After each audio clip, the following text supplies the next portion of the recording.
आवाज, चाबकाने स्वतःच्या अंगावर मारून घेतलेले फटके यांचा हा आक्रोश आहे।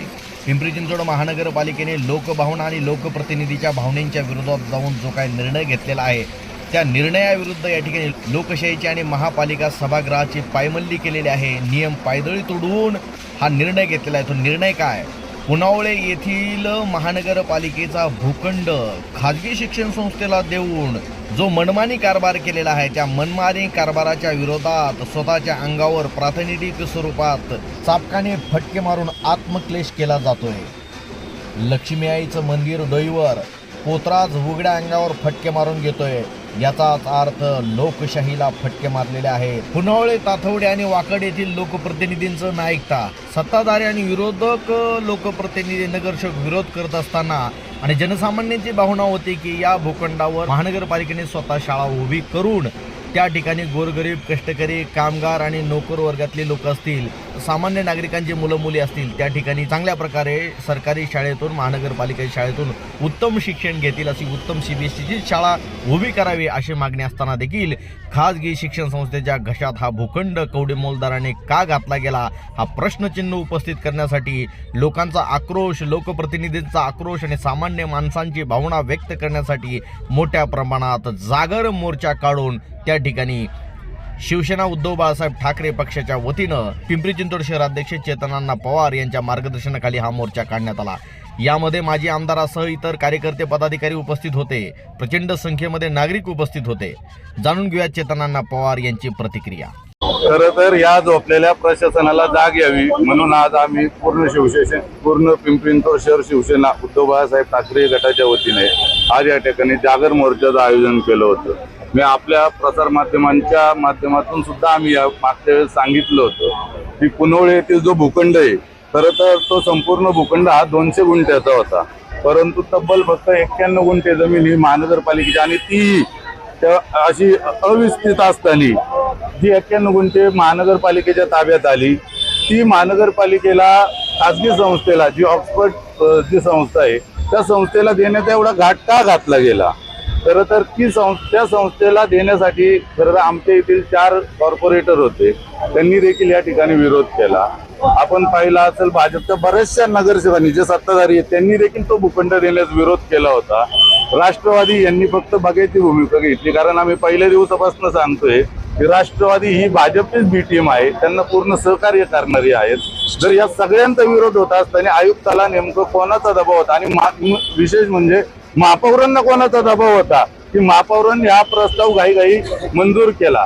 खरं तर तो प्रस्ताव दप्तरी दाखल करायला पाहिजे होता, परंतु तसं न करता तो प्रस्ताव मंजूर करण्यात आला त्या ठिकाणी आणि अतिशय कवडीमोल भावात। खरं तर आज आपण पाहिलं असेल तातवडे परिसर असेल, त्या ठिकाणी वाकड परिसर असेल, आमचा पुनवळे परिसर असेल, पिवळे परिसर असेल, रावेत असेल, त्या ठिकाणी जर आपण त्याच जागेवरती जर उच्च दर्जाचं जर शिक्षण त्या ठिकाणी महानगरपालिकेकडनं इमारत बांधून ते विकसित केलं असतं तर निश्चितच तिथल्या गोरगरीब मुलांना त्या शिक्षणाचा लाभ घेता आला असता। आपण जर पाहिलं तर अतिशय फक्त 7 करोड रुपयाला ती 30 वर्षासाठी म्हणजे 30 वर्षांनी सुद्धा ती जी मिळकत आहे ती महानगरपालिकेला मिळन अथवा ना मिळन याच्यात पण आता डाऊट वाटतोय सर्वांना। आणि 7 कोटी रुपयात जर 91 गुंठे एवढा मोठा भूखंड जर त्या संस्थेला देण्यात येत असेल तर नक्कीच महापौरांना आणि आयुक्तांना ह्याच्या मागं कोणाचा तरी दबाव असल्याशिवाय ही मंजूरच होणार नाही। तुम्ही याच्या आमदाराचा हा प्रोजेक्ट आपल्याला सांगितलं होतं, पण त्या आमदाराचं नाव तुम्ही सांगितलं नाही। मी सांगितलं ना, विधान परिषदेचे जे आमदार आहेत त्यांचाच या सर्व गोष्टींना पाठपुरावा चालू होता आणि निश्चितच त्यांचं नाव देखील काही दिवसात डिक्लेअर होईलच। एवढं करून सुद्धा आंदोलन मोर्चे एवढं करून सुद्धा प्रशासन हे प्रशासन झोपलेलं आहे आणि यांना जर समजा एवढं करून बी त्यांच्यावरती परिणाम झाला नाही तर प्रशासनाला नागरिकांनी विश्वास ठेवून मोठ्या आशेने यांना या ठिकाणी त्यांचे जे स्थानिक प्रश्न असतात ते मांडण्यासाठी यांना खरं तर नगरसेवक म्हणून जनतेने निवडून दिलेला आहे, परंतु आपण जर पाहिलं तर यांनी फक्त जनतेचा खेळखंडोबा केलेला आहे। आज पुनवळेच्या ज्या भूखंडाला खरं तर सर्व सत्ताधाऱ्यांनी विरोध करायला पाहिजे होता। राष्ट्रवादी हा विरोधी पक्षाच्या भूमिकेत आहे, खरं तर राष्ट्रवादीने हा मोठा विरोध करायला पाहिजे होता, परंतु नेहमीप्रमाणे आपली बी टीम असल्यागत राष्ट्रवादीने देखील त्यांना उघडझाप केली. तर अजून एक महत्वाचा मुद्दा जर सांगायचं झालं तर तातवडे येथील जी जिल्हा परिषदेची शाळा आहे, खरं तर 2013 साली GR आला होता की आणि त्यामध्ये असं स्पेसिफिक लिहिलेलं आहे की बाबा आपण ही शाळा महानगरपालिकेकडे वर्ग करावी म्हणून. 2013 ते आता 2026 चालू आहे. तब्बल 17 वर्ष. या 2009 साली ज्यावेळेस तातवडे महानगरपालिकेत आलं, 2009 ते 2026 तब्बल 17 वर्ष आलं, परंतु जिल्हा परिषदेची शाळा आजपर्यंत यांनी वर्गीकरण करावी असं यांच्या मनात देखील येत नाही. तिथले जे गोरगरीब विद्यार्थी असतात आजही त्यांना ज्या पिंपरी चिंचवड महानगरपालिकेमार्फत ज्या सुखसुविधा मिळतात खरं तर ते त्या ठिकाणी वंचित राहतात. आणि आपण जर पाहिलं तर आमचा प्रमुख मुद्दा दापूर येथील जे सर्वे नंबर 16 आणि 17 मध्ये जे प्लेइंग ग्राउंडचं आरक्षण आहे क्रीडांगणाचं, गेले अनेक वर्ष झालं ते महानगरपालिकेच्या ताब्यात आहे, परंतु महानगरपालिकेकडनं ते कोणत्या तरी खाजगी संस्थेला देण्यासाठी, कोणत्या तरी बिल्डरच्या घशात घालण्यासाठी खरं तर हा डाव चाललेला आहे. आमची तुमच्या सर्वांमार्फत एकच माफक मागणी आहे. मी असेल, आमचे सहसंपर्क प्रमुख आहेत आमदार साहेब गौतम भाऊ ताबुकस्वार, आमचे तुषार भाऊ नवले, आमच्या सर्व शिवसेनेच्या वतीने एक मागणी आहे की हे जे अशा प्रकारचे भूखंड जे असतील, जे आपण महानगरपालिका खाजगी संस्थांना देतात, तर पिंपरी चिंचवडचं हे खाजगीकरण करू नये, कारण त्यातून गोरगरीब लोकांची आशा हा भ्रमनिरास होत आहे. संभाजी महाराजांचा पुन्हा एकदा आलेला आहे. माझ्या आधी या ठिकाणी बऱ्याच लोकांना सांगितलेले आहे की त्याच कॉन्ट्रॅक्टरला वारंवार तेच काम दिले जाते. त्याबद्दल आम्ही पालिकेतनं माहिती घेतोय. ज्या दिवशी संपूर्ण माहिती मिळेल त्या दिवशी निश्चितच त्यावरती देखील आम्ही प्रतिक्रिया देऊ. मी सांगितलं ना, महानगरपालिकेकडनं सध्या महानगरपालिकेने एक बोर्ड लावा की सदर आरक्षण हे आम्ही याच्या खाजगीकरणासाठी देत आहोत. तर ज्या ज्या संस्थांना यांचा लाभ घेण्यास तर ते पिंपरी चिंचवड महानगरपालिकेची पाठीच बदलायला पाहिजे.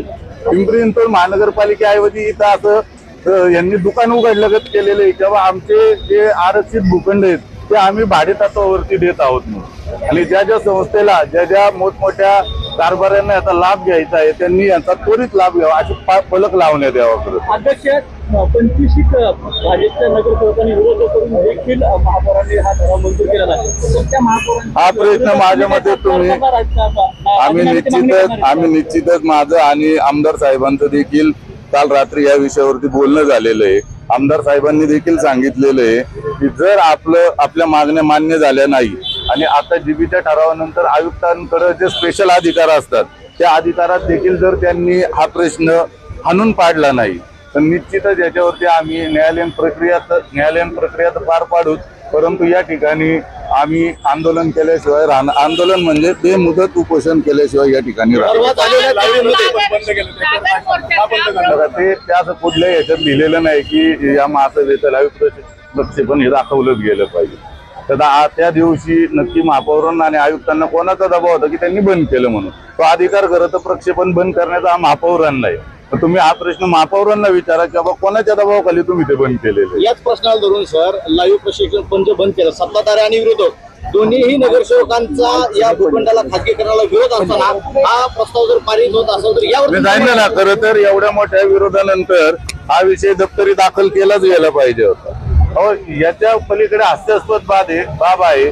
तातवडेमधील एक सर्वे नंबर 63 का 64 ज्या माता भगिनी आता या ठिकाणी उपस्थित आहे, खरं तर ड प्रभागाकडनं एक खाजगी कन्सल्टंट नेमून त्या ठिकाणी नाला शिफ्ट करण्याचं काम यांच्याकडनं झालेलं आहे. आणि त्या ठिकाणी त्या जमिनीवरती पिंपरी चिंचवड महानगरपालिकेने बांधकामाची परवानगी देखील दिलेली. म्हणजे हास्यास्पद गोष्टी आजकाल म्हणजे यांना काय वाटतंय की कोण विरोधक तर त्यांच्या संगत आहे.